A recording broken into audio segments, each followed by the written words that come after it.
Well, off we go, Nicola. Strade Bianche, white roads, here we come. Grati benevuti. Welcome one and all to Bike Racing Without Mercy and an autumn white gravel adventure as we exit the town of Peschiera del Garda, home of Garda Bike Hotel. Nicola, Buongiorno. very good morning to you, buongiorno. Buongiorno. Nicola is the owner of Garda Bike Hotel and very kindly is showing me Lake Garda's very own Strada Bianche, correcting my pronunciation here. My very first white road. Nicola, beautiful morning to be out. Buongiorno. This is my day off with a special friend. It's day off, I am honoured, I am very honoured, thank you. Out of office.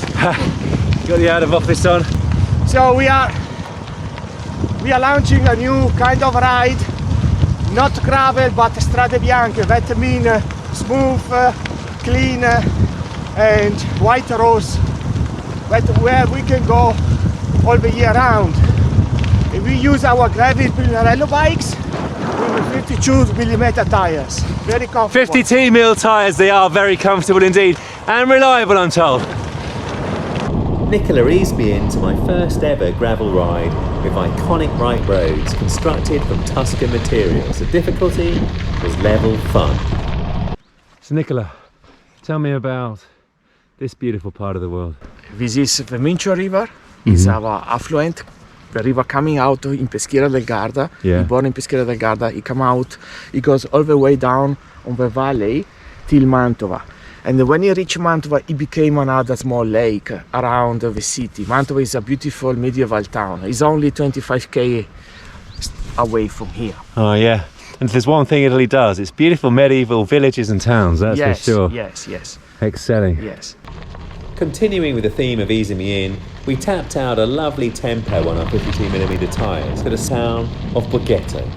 Look at this, exploring without mercy on a perfect Sunday morning.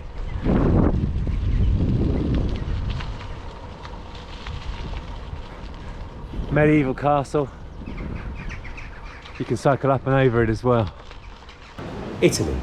It transforms your bike into a time machine, and here we unclip into a slice of medieval perfection. Cold or warm, Borghetto provides a sensory overload on the eyeballs.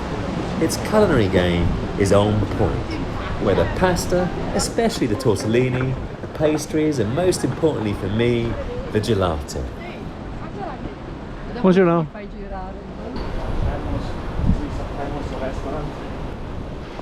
So this is the town of Borghetto, Yes. and what's it famous for, Nicola? It's famous, for the bridge, for the medieval bridge. It's famous because it's a beautiful medieval town on the river, and also for the tortellini. The tortellini? Yes, because all the restaurants produce homemade tortellini in this place. Valeggio is the city of tortellini, so they come from all over the region to have this special tortellini handmade. And I can report, having been there with Jane September last year, they do a splendid, and I mean splendid, gelato. Yes, as well, yes. But I think everywhere in Italy does a nice gelato. The Strada Bianche style roads shuttle us apace towards an espresso stop in the town of Volta Mantovana in the Lombardy region, with its medieval Gonzaga Castle. One of our white roads is closed for maintenance. So, Bike Racing Without Mercy brings to you Cross. Giorgio Capello, eat your heart out. We are following our... It's quite difficult, this off-road thing. Quite difficult indeed. But a lot of fun. Oh, a white road. Left. Oh. Back to the sanctuary of the tarmac. Riding bikes in Italy isn't simply about exploring perfect white gravel roads or circumnavigating iconic lakes or even the climbs and the jaw-dropping vistas. It's about the little adventures, punctuated with the very best of espresso, pastries, pasta and ice cream. That, for me, is cycling heaven. I adore days like these, and autumn is always my favourite time of year, and I'd have loved to have been here in the 2 weeks prior, during the peak of the autumnal colours. The simple pleasures, well, they're always the best. Riding through the lower approach of the town of Volta Mantovana is pretty, but the cobbles signify something very special awaits atop this little strappetta. Riding bikes through deserted, picturesque towns doesn't get better than this, and very thoughtful of the Italians to lay down the smooth bits for the cyclist. Opposite the Gonzaga castle is the Palazzo Palace Gonzaga, built in 1450 as a bijou little holiday pad. And as you'll see, it's not a bad little timeshare, if of course you're an uber-rich Italian medieval dynasty. So in Marchese, a noble family lived here, right? 15th century. Decided to build this private home in the countryside, and on the other side where we are going now there is a beautiful Italian garden. Oh. Yes, beautiful Giardino Italiano. And is there coffee in this beautiful Italian garden? There is a enoteca, coffee and wine. Oh, right, here we go. Yeah. Italian hospitality. Well, bici, cappuccino, espresso in a beautiful Italian garden. Look at this. Luckily for scruffs like me, the palace has changed hands a number of times over the centuries, ending up in the ownership of the town's local municipality. Therefore, lycra-clad folk can arrive on bikes and then waddle around in their cleats so as to partake in a cappuccino and a cake. Or indeed, you can even get hitched, if Jane would take me and my chaos. Yeah, brrr, indeed. And on to the white roads, I reckon, Nicola. Yeah, let's go. I need to warm up. Does any country in this world do classic decay as well as Italy? Many of us may have been to Rome, the eternal city, to experience its World Heritage status decay to the max. The joy of bicycling is that it enables the eyeballs to absorb from many, many different reference points. Therefore, I very much enjoyed our little punch out of the town with its crumbling walls. Well, I'm glad we got the 52mm tyres on here, Nicola. Proper bumpy. Couldn't even film just now. It certainly is. Sure, it's not a sunny day with a nice deep blue sky, but for me it was perfect, with the autumn leaves and the mists gently ushering us evocatively into the winter, where on cold, crisp days many fine rides are yet to be logged on Strava. And as you'll see in a video to come, Italy had already provided me with a couple of spectacular sunny days of climbing around Lake Garda with Davide the Great, he of the pearlescent white Cipollini. More to come. Absolutely incredible morning. Very, very atmospheric here with all the mists, the leaves, the colours, and a lot of fun, especially the further off-road we got. This Pinarello, what's it called? What kind of Pinarello is it? It's a Grevil bike. Grevil. The Pinarello Grevil just absorbs all of the lumps and bumps, and with these 52mm tyres, even someone with poor bike handling skills like me can navigate over the rough terrain. Really enjoyed it, a lot of fun. Now I've been practicing, Nicola, my Italian bike riding skills, especially for you, Davide and Giusto. So let me give it a go. I mean, you're doing it right now, but there we go. Italian! And pass with a red line!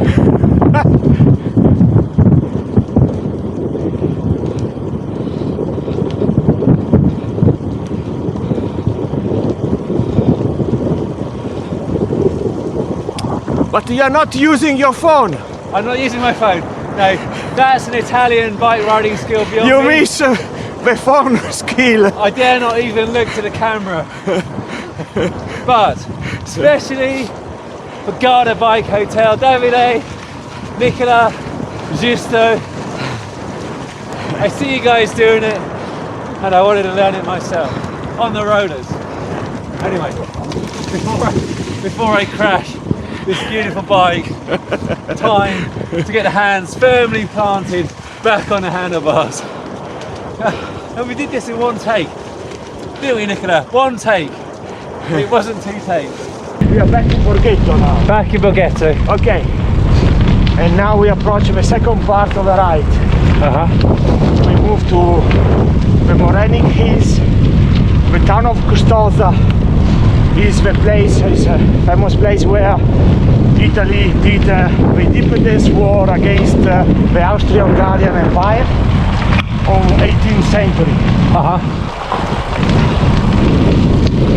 Now we climb up to Valeggio and take you to the castle.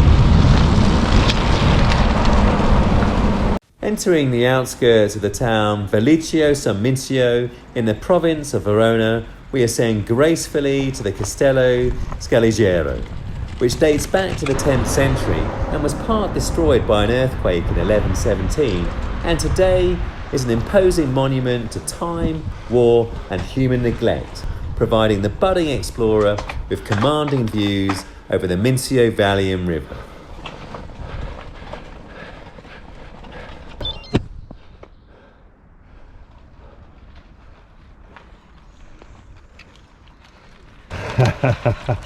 It was made for horses. It sure was. Horses and Pinarello Grevil Bikes with 52mm tyres, that is. Can I confess, I've never been one for going inside the local eminences on city tours. For me, it's better to have a quick snapshot outside and then onwards. So this kind of grand touring without mercy on bikes is very, very much to my liking.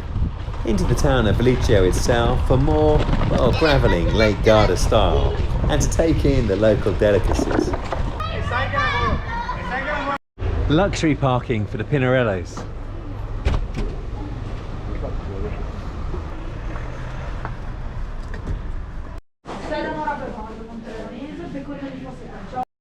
Welcome to Pasta Heaven.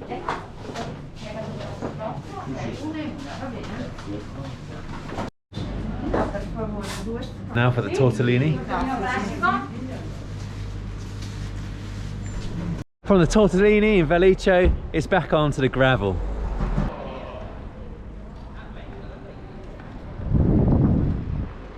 And onwards, taking in white gravel through vineyards, little forests and all of the autumnal colours on display. Life was good.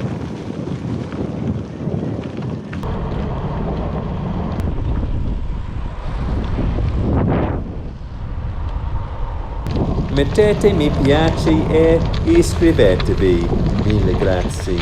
That's please do like and subscribe. Thank you very much.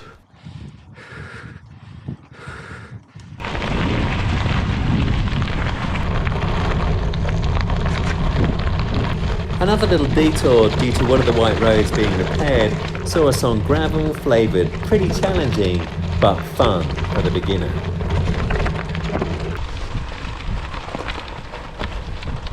I thoroughly enjoyed my adventure with Nicola and acquired a taste for more, and on white roads, talk turned to our favourite monument.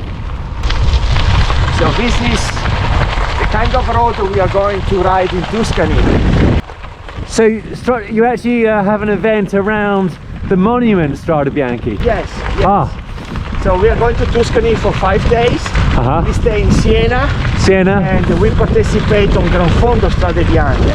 That is the day after the pro race. Saturday there is the pro race. They ride the same roads that we are going to ride during the Gran Fondo on Sunday. We take our gravel bikes and it's a long, nice weekend. Traveling, discovering the Tuscany and with the culture, wine, food, and nice rides around Siena. It's beginning of March, and this for us at the beginning of the season.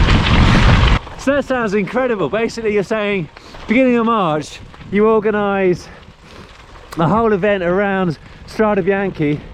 You go and see the race. Yes. Take in the sights and the sounds and the scenery. Yes. Have some nice food and wine, and then we get to ride the route. Yes. On the Sunday after the pro race. Yes. Same route. The same route, 6,000 amateur coming from all over the world. Well, 6,000 people there? Yeah, 6,000 Right, people. flipping hell. And we are offering a nice VIP package. So we have a VIP grid and all the facilities. And it's beautiful because we stay in the center of Siena. Buongiorno. So feeling very monumental, I mused on the prospect of travelling to Buongiorno. Tuscany on the Ciao. 6th of March to follow in the dust of Alaphilippe, Wout van Aert and Mathieu van der Poel across a 139-kilometre route, including 31.6 kilometres Right, Ale. of sumptuous white gravel. There's a shorter version too for the Gran Fondo.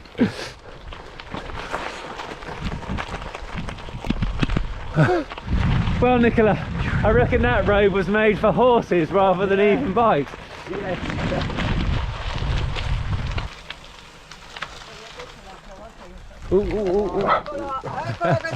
Ciao, ciao. Unfortunately, we have to leave you here because the last of the GoPro batteries gave up its valiant fight. But here's a taste of a video to come in the future on Garda Bike Hotel's brand new, that's fresh out the factory, Pinarello Dogma Fs, climbing Lake Garda style.